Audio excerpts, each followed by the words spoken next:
안녕하세요, 여러분. 저는 복합기업에 다니고 있으며 20살 된 딸을 돌보고 있고 많은 일을 겪은 55살 미혼모입니다. 며칠 전 딸이 자원봉사를 하고 싶다고 했습니다. 이를 들은 저는 화나고 어떤 식으로든 금지시켰습니다. 딸과 큰 말다툼을 벌인 후 약 4일 동안 아무 말도 하지 않았습니다. 가족의 갈등이 저를 지치고 슬프게 만들었습니다. 그래서 제 사연을 나누기로 결정했습니다. 제가 자원봉사를 싫어하는 이유에 대한 설명과 같다고 생각합니다. 19년 전 졸업한 지 얼마 안 된 저에게는 다정하고 외향적인 성격으로 친구들이 많았습니다. 하지만 저는 별로 예쁘지 않았기 때문에 누구와도 사귄 적이 없었습니다. 다른 친구들에 비해 훨씬 뚱뚱해 보였습니다. 사실 제가 고백을 몇 번 해봤는데 좋아하는 남자들은 저를 잔혹하게 거절했습니다. 그들은 항상 자신의 직업이나 공부에 집중해야 한다고 말했습니다. 하지만 다 제가 예쁘지 않기 때문이라고 추측할 수 있었습니다. 그래도 혼자서는 행복하게 살 수 있을 거라 생각했는데 친구들이 결혼을 하기 시작하자 자기연민을 느꼈습니다. 자신만의 행복을 갖고 싶은 저는 더 예뻐지기 위해 많이 노력했습니다. 운동을 시작하고 식단을 조절했습니다. 돈이 많지 않았어도 개인 피트니스 코치를 고용하기도 했습니다. 그 후로 전보다 날씬해졌고 뱃살도 줄어들고 혈색도 좋아졌습니다. 정말 기뻤지만 결국 저는 아직 남자들이 좋아하는 타입이 아니었습니다.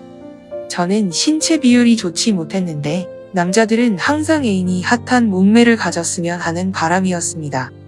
주변 사람들을 만족시키려고 기진맥진했지만 그들이 제가 쏟은 노력에 결코 자격이 없다는 인지를 느꼈습니다.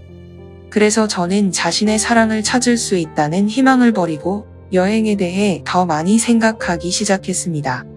많은 곳을 방문하고 주말마다 교회에 가곤 했습니다. 교회에서 친절한 언니를 만나고 자원봉사를 시작했습니다. 좋은 일을 하면 더 건강해지고 행복해지는 것 같아서 계속해서 다른 많은 봉사활동에 참여하기로 했습니다. 어느 날 일을 하던 중 전화를 받았습니다. 안녕하세요. 우리는 자원봉사팀에서 번호를 받았습니다. 이번 주말에 보육원에서 자원봉사를 할 예정인데 도와주실 수 있나요? 죄송하지만 주말에는 바쁠 것 같아요. 인원이 충분하지 않아요? 네, 소규모로만 운영하며 지원금을 받지 못해요. 그래서 실제로 참여하고 싶은 사람이 많지 않아요. 마음이 바뀌면 다시 전화해 주길 바랍니다. 처음에는 친구들을 만나서 쇼핑을 하기로 했지만 선물을 기다리는 가련한 아이들이 생각나서 결국 합류하기로 했습니다. 자원봉사는 주말에 진행되었는데 모든 준비를 마치고 차를 타고 40분 정도 이동했습니다. 시내에서 멀리 떨어진 곳에 보육원을 찾는 봉사단이 많지 않았습니다. 우리가 거기에 도착했을 때 아이들은 모두 들뜬 얼굴로 모여 있었습니다. 가이드 역할을 하도록 고용된 현지 남자 몇 명과 서로 인사를 나누기 시작했고 저와 짝을 이룬 사람은 키가 크고 햇볕에 탄 피부를 가진 이동화였습니다. 아이들과 잘 놀지 못한 저는 보육원에 가기 전에 고민이 많았습니다. 하지만 이동화는 정말 게임을 만드는데 달인이었습니다. 아이들의 웃음소리가 끝없이 울려 퍼졌습니다. 그것은 또한 활기차고 흥분된 분위기에 빠져들게 했습니다. 어두워질 때까지 신나게 놀고 아이들은 방으로 돌아가 쉬고 우리 어른들은 이미 설치된 텐트로 향했습니다. 우리는 보통 자원봉사를 소풍처럼 여기기 때문에 일부 팀이 텐트를 치며 휴식을 취하기도 했습니다. 긴 하루를 보내고 지쳐서 바로 자고 싶었지만 갑자기 이동화가 제 텐트 앞에 나타나 하고 싶은 말이 있다고 말했습니다. 이동화를 따라 황량한 공원까지 갔더니 그가 제 손을 잡고 귀엽다고 했습니다. 아무도 저에게 그런 말을 한 적이 없었기에 정말 부끄럽고 감격했습니다. 우리는 오랫동안 서로를 바라보다가 키스를 했습니다.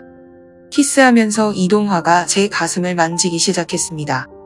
그는 깜짝 놀란 저에게 자원봉사를 할 때 사람들이 대부분 하는 말이라 그가 그렇게 말하는 것이 정상이라고 말했습니다. 믿기지 않았지만 저는 신음소리를 내기 시작했습니다.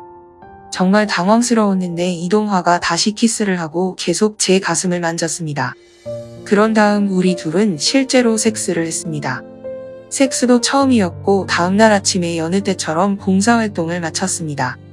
모든 게 괜찮았고 걱정할 건 없었지만 한 달 후 제가 임신했다는 사실을 알고 충격을 받았습니다. 이동화를 찾을 생각은 정말 없었습니다. 어쨌든 우리 둘 사이는 그냥 욕정일 뿐입니다. 결국 저는 미혼모가 되기로 했습니다. 자원봉사를 전적으로 탓할 수는 없다는 거랍니다. 하지만 딸이 저와 같은 실수를 하는 건 정말 원치 않습니다. 제가 옳은 일을 한 걸까요? 들어주셔서 감사합니다.